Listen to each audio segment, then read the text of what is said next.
Hello to all you beautiful people out there. Regnilla over here bringing you the next episode of Monster Hunter Portable 3rd.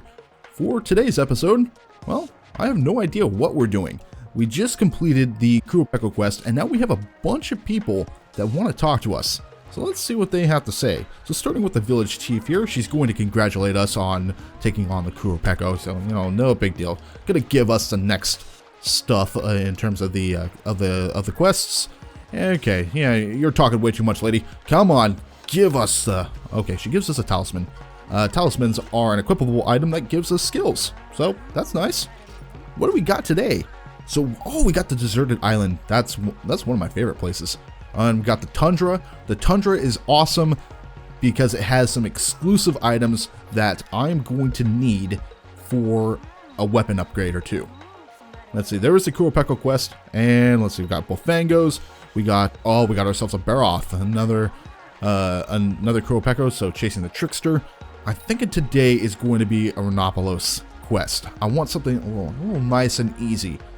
And even though I've done this on stream because I need some medium monster bones, it's worth just going over these guys. They're just, they're goofy.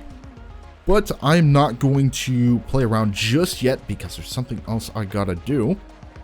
I gotta also talk to these people. Wow, a lot of them want to talk to me.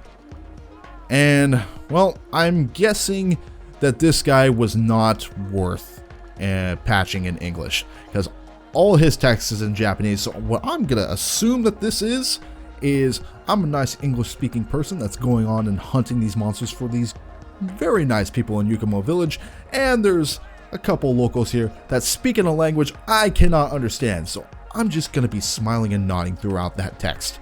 There we go. What about this person? Alright, something about the Kurapeko. Okay. Driving her crazy. Okay.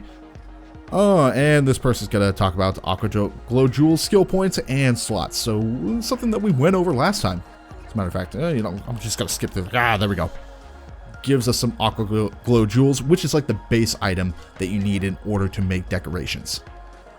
Oh my god, she's speaking in a funny language too. Oh no. Just smile and nod. Anything new in terms of weapons? No. Okay. But these guys were not the reason why I wanted to talk to the locals. It's actually this dude right here, the guy that's in charge of renovation of the farm. Because he has two things that I want, and that is the prototype beehive and the Nyan wagon here. Oh my god, I'm not going to be able to pronounce that consecutively. Okay, so the Nyan wagon allows for felines to go on their own monster hunts. The only problem I have with this is that I have two felines here. They are nice, driven felines that only occasionally irritate the shit out of me. So I kind of don't want to lose them going off on their own little adventures here. In cases like that, you just hire some more. So we're going to go over here, and we are going to... Actually, let me see what's in the downloads here. Now, in the PPSSPP emulator, you don't have access to a whole lot of online features. However, I did, on my PSP, download a bunch of original files that help with the performance of the game, as well as some exclusive content. So we might get something here. So let's see. Oh, wow. Okay. So we do have access to these guys here. And, wow. Let's see. So Simo, the master of this feline, this feline's level 20. This one's also level 20, level 1, and level 14. All these are just special felines. Unfortunately, I can only get 2 of them. Well, shit. Alright, I'm going to get 2 for right now. And we're going to go into the farm and try to send them out. See what good that does. Alright, what do we have with the farm? So there is the area where we can go send our felines out on a hunt. Well, that's very nice. That looks awesome. They're set and ready to go. And also, we should be getting... Okay, there is our beehive. It's going to be a very small beehive because that's what we have access to at the moment. but a consistent way of getting honey means that you have a consistent way of getting mega potions, and mega potions are an incredibly important item in any Monster Hunter game. Okay, so I was going to talk about the wagon as well as the beehive. Okay, we'll go over to our beehive here. I can even hear the bee. That's a nice little attention to detail. Go in here, and we are going to send these little things of honey to the item box. Now, if you're paying attention for that brief nanosecond that the honey was on screen, you might have noticed that I'm very low on honey. So, yeah, a good consistent way of getting honey is ideal. I'm just going to go over here and try to get some more additional stuff here. Ah, carpenter bugs. On stream, they were a nightmare to get, and then it completely trolled me and just gave me an avalanche of carpenter bugs. I'm a little bitter about that. Okay, let's assign some felines. Okay, I'm going to assign these two. And let's see the start button, so go over here. And select quest. Oh, they can go on their own quests. Alright, what do I send them on? I can send them on a bunch of small monsters, or I can send them on the on a Great Jackie quest. What do I need? What is the most appropriate here? I'm thinking, if I'm going to eventually get Royal Ludroth armor, I want to have access to Immature Sponge, which is an item from Ludroth. In a case like this, I want to send them on this quest. It costs farming points, so keep that in mind whenever you're wanting to send these guys out. Alright, you two, make me proud. Gotta go wave them off. And there's a couple of animations, this being one of them, and there they go! Oh, I forgot how much fun felines are. They really are a gift in this series. Like, I thought in the first generation of Monster Hunter they were just so adorable, but in Freedom Unite and beyond, they are a treasure. Okay, with all the housekeeping stuff out of the way, let's get started and take on some Rhenopolos. They're not going to be a difficult monster, but I am kind of bitter that they didn't give me a whole lot of minion monster bones on stream, so I'm going to take out my revenge on these guys. So a Rhenopolos is an herbivore that is aggressive if you get in range of it. So kind of a mad monster. But aside from that, they're not gonna do too much to you. They can charge you, they can kind of butt you with their head, and maybe even a stomp attack. But aside from that, they're not all that threatening. Something you want to pay attention to. Actually, I'm gonna showcase something else, but before I showcase that, pay attention to the mini-map on the right-hand side of the screen. You may have noticed in earlier episodes, those blue patches were a lot more yellow-orange. So this is a quest where if you go into areas 8, 9, and 10, it is freezing, and you will lose stamina much faster than you normally would. And this is the thing I wanted to show off. There is a shortcut at the base camp that you can take to get to Area 7. Yeah, that's pretty much it. There's nothing real else to it. In Monster Hunter Tri, where the Sandy Plains was introduced, there were several areas that you can use as shortcuts, and they were freaking awesome. They're very helpful. But in Portable Third, where several of them, I believe they were taken off since a few of them required swimming, I think only a few are available, which is kind of sad. Alright, where are the Rhenopolos at? They don't usually hide this well from me. In fact, usually you can find them in Area 1. But now we've been into Areas 1, 2, 7, and 3 right now, and there's been nothing. And we need to take down 8 of these guys, right? Oh, there's one. So how do you approach these guys? Very simple. You approach them from behind, and basically you want to tap that ass. Or tail, since everything behind their skull is the weak point. And especially the tail.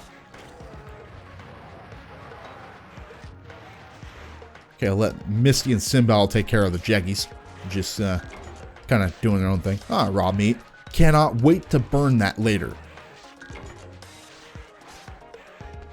Okay, it looks like the rest of it is going to be in areas 8, 9, and 10. So let me get my hot drinks at the ready here. All right, look at the stamina meter below, and you'll notice that it's fading in and out from yellow and blue. And if you're out here for too long, it's going to decrease a lot faster. I'm going to use a ration and take advantage of my armor set's awesome ability where I get an additional bar. Okay, and now I'm just going to bounce off the head of this guy. So I'm trying to attack him from behind and it's just not working.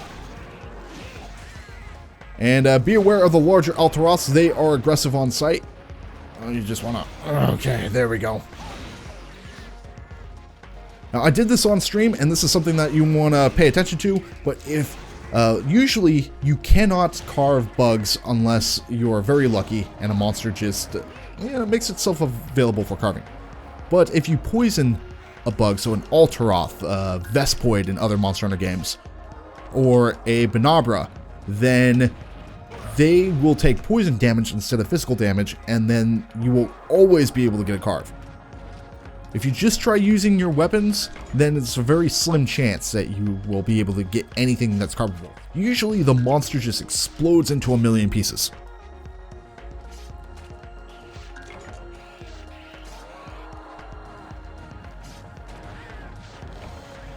Oh, I couldn't carve off anything.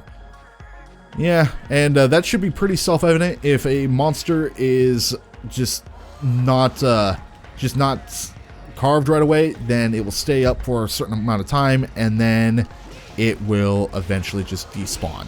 And you have to carve it before it starts to despawn, otherwise you get nothing. And there's the Altaroth exploding into a million pieces. Oh, wow. Okay, so we got a couple more Rhenopolos that were just nice enough to spawn in.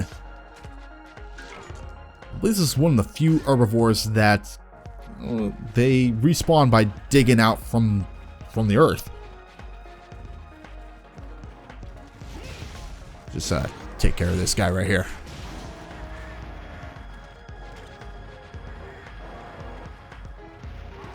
Just let me carve your little buddy here. I'm strictly carving, not for the shells, not for the scalps, but for the medium monster bones.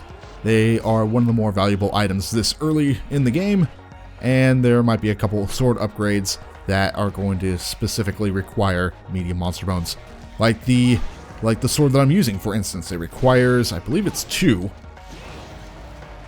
Uh-oh, and another one spawned in. Wow. Okay, now he's noticed me.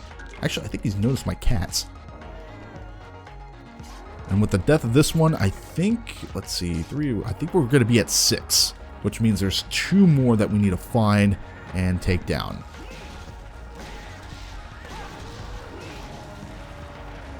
And there are my cats being terrorists with their bombs. Oh, wow, another one. They might all just respawn here. You never know. Usually there are quite a bit more spread out than this, but I'm not going to complain. You just gonna chuck bombs at them all day?